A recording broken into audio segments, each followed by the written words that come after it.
Look, most people treat the stock market like a giant casino, just blindly hoping to hit the jackpot. But if you strip away all the noise, the media hype, and that gambler's mindset, you quickly realize that true investing isn't about rolling the dice. Not at all. It's about building an absolute fortress around your financial future. It requires patience, it requires discipline, and a rock-solid strategy. So in this explainer, let's dive deep into how the most successful investors actually do it. Now, you might be wondering, what on earth does picking a winning stock have in common with finding a romantic partner? It sounds a little crazy, right? But think about it. When you buy a share, you are literally becoming a part owner of that business. It's a partnership. And just like any serious relationship, you want it to be happy, long, and successful. We're not looking for a quick fling here. We are looking for a real, long-term commitment. And there are two very different paths you can take to find that perfect match. Technical analysis. Well, actually, that's what you see day traders doing, chasing short-term charts and quick trends. But here's the harsh reality of that. Over 95% of day traders lose money. 95%. It is, for the most part, glorified gambling. Fundamental analysis, on the other hand, is where we put on our detective hats and do a thorough, serious background check for a 3 to 10-year commitment. So, let's get right into phase one, checking the financial dating profile. Before we commit, we have to know exactly who we're dealing with. In the investing world, a dating profile is called a balance sheet. It's basically a snapshot of a company's financial health at one specific point in time. Now, we can completely demystify this massive financial document using a really simple cookie jar analogy. At the very top of the jar are your current assets. These are the cookies you can easily grab, representing cash or things convertible to cash within a year. Deeper down are the long-term assets, like headquarters or heavy factory equipment. Then you have intangibles. Think of this as the invisible flavor that makes the cookies so great, like patents and brand trademarks. And finally, liabilities. These are simply the cookies you've promised to give back to friends who lent you ingredients. So the absolutely crucial question becomes, does the company have enough assets to cover its short-term debts? You find this out by dividing total current assets by total current liabilities. And here's the golden rule. You want that number to be greater than 1. For example, Coca-Cola has approximately $26.7 billion in current assets and $23.5 billion in current liabilities. That gives them a score of 1.13, meaning they have $1.13 for every single dollar of short-term debt. It's a fantastic indicator of safety. But listen, checking the profile just isn't enough. We need to know their history. Let's look at the income statement. Think of this as the company's financial report card. It tells you exactly how much money the business made and how much it spent over a month, a quarter, or a year. To find what's called the operating income, you simply take the total revenue and subtract the necessary costs to make the product, the cost of revenue, along with the day-to-day operating expenses, like your marketing and your staff. Once you have that operating income, you can find out if the business is actually making a healthy profit. You divide the operating income by the total revenue and multiply it by 100. Now, as a general rule of thumb, a healthy operating profit margin sits right around 10%, though it's definitely worth noting that massive established giants can absolutely blow past this. Coca-Cola, for example, sits at a highly profitable margin of nearly 26%. Next, you really need to know if they are good at handling the money they actually have. That brings us to the cash flow statement, which is split into 3 parts. Operating activities show the day-to-day cash coming in, and you always want this to be positive. Financing activities track debt and investor dividends, but here's a little secret. Investing activities track money spent on things like new equipment. Seeing a negative number here? It's not a red flag at all. It often means the company is reinvesting its cash back into its own future growth. Okay, moving on to phase 2, finding the spark through qualitative analysis, because we've run the numbers, but spreadsheets just can't capture everything.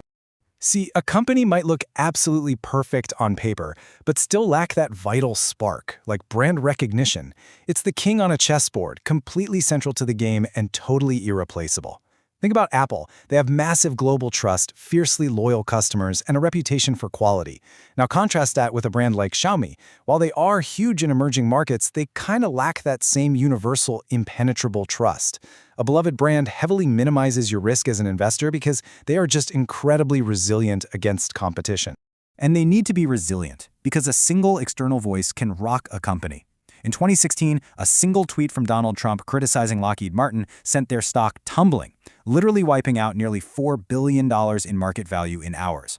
Now, the takeaway here isn't about politics, it's about resilience. You absolutely must invest in companies with leadership strong enough to navigate external chaos and highly volatile news cycles. Sensible, proven leadership acts as a massive anchor for your investment. Another absolute gold mine for investors is competitive advantages. We're talking about exclusive patents, deeply loyal customer bases, or totally disruptive business models. Take Tesla, for instance. Their cutting-edge EV technology and their massive, expansive charging network set them miles apart from early competitors.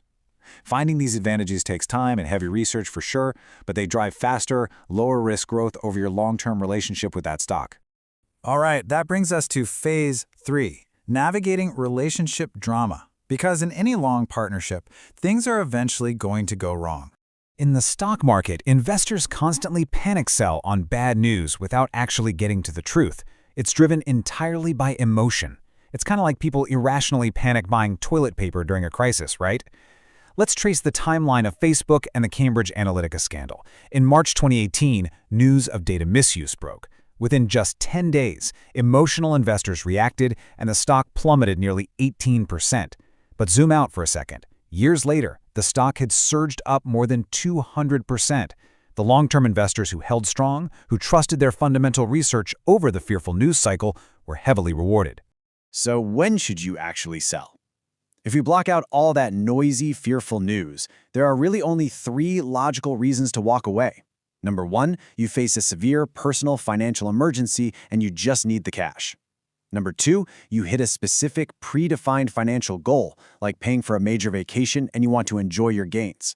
Or number 3, your research shows the company's core fundamentals and future trajectory have permanently changed for the worse.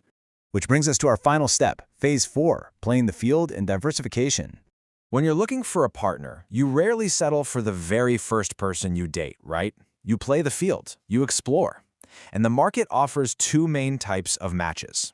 You have value stocks. These are your dependable, stable giants, companies that provide absolute essentials, like Procter & Gamble or major banks. They often pay dividends, returning cash to you on a regular basis. And then you have growth stocks, highly volatile companies like Amazon or Meta that reinvest all their earnings to rapidly fuel massive future expansion. Now, if you want to know if a growth stock is priced fairly or if it is just wildly overvalued, you look at the price to earnings, or PE ratio. As a general rule of thumb across the whole market, an average PE ratio sits right around 20 to 25. Anything significantly below that is generally considered a good value, while anything wildly above it, well, that might mean you are paying far too high a premium for that company's future growth. To combine all these matches into a heavily fortified portfolio, you absolutely need strict rules for diversification.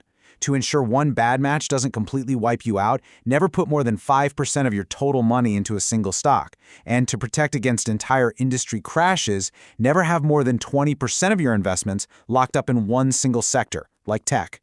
You want to spread your risk across at least 5 different sectors. So, I'll leave you with this defining question. Are you ready to stop gambling, step away from the noise, and start building a lasting financial partnership? By playing detective, ignoring the dramatic 24/7 news cycle, and strictly diversifying, you take total control of your time and your wealth. The market is out there waiting for you. Happy matchmaking.